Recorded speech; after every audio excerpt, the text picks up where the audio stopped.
Owning your mistakes is the first step to growing up. I had to call Bron, and tell him I apologize for being that young player that wanted to everything at his fingertips, and I wanted everything to be at.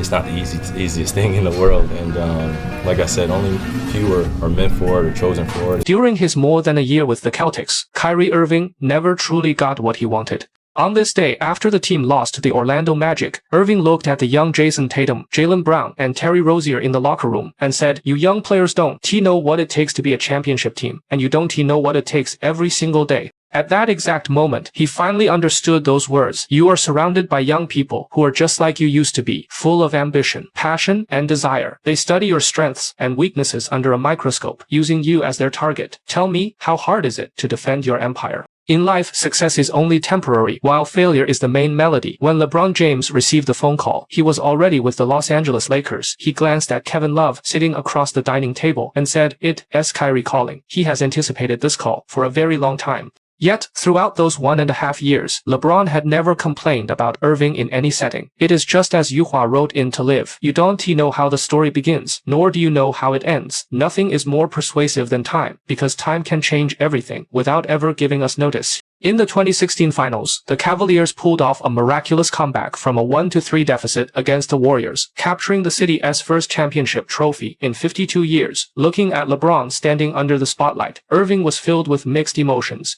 Although the media proclaimed the LeBron-Kyrie duo to be the strongest tandem since Kobe and Shaq, the naturally proud Irving was simply unwilling to settle for being just a sidekick. He idolized and looked up to Kobe so much that he actually wouldn't give Bron a chance to be like that big brother figure.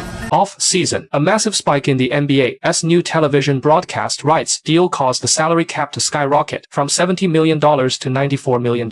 This created a historic opportunity, allowing the Warriors to sign Kevin Durant outright to a max contract without having to sacrifice any of their core roster. If Steph Curry got on a plane and led a contingent to Sag Harbor to knock on a 7-foot man who was vacationing door, which was one Kevin Durant, said, "Would you please come join us and save us."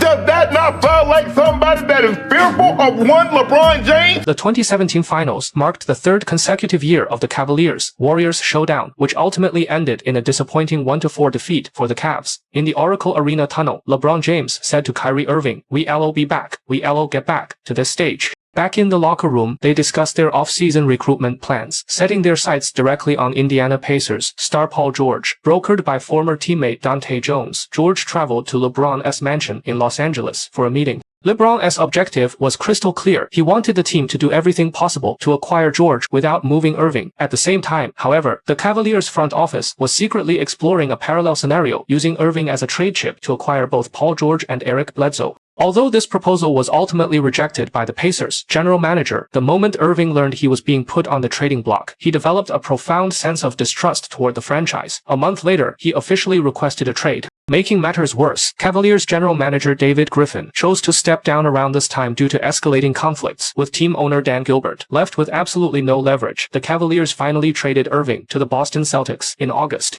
In Boston, Irving got his wish and took over as the team's undisputed leader, but reality dealt him a harsh blow. During his year and a half with the Celtics, he was never able to build chemistry with his teammates or unite the locker room. The young players resisted his authority, and his core teammates weren't on the same page. Isolated and helpless, Irving fell deep into confusion and distress. After wrestling with his thoughts for a long time, he finally swallowed his pride, hesitated, and dialed LeBron's number. He finally understood that a true leader doesn't just put the ball in the basket, nor do they try to solve every problem with an isolated one-on-one.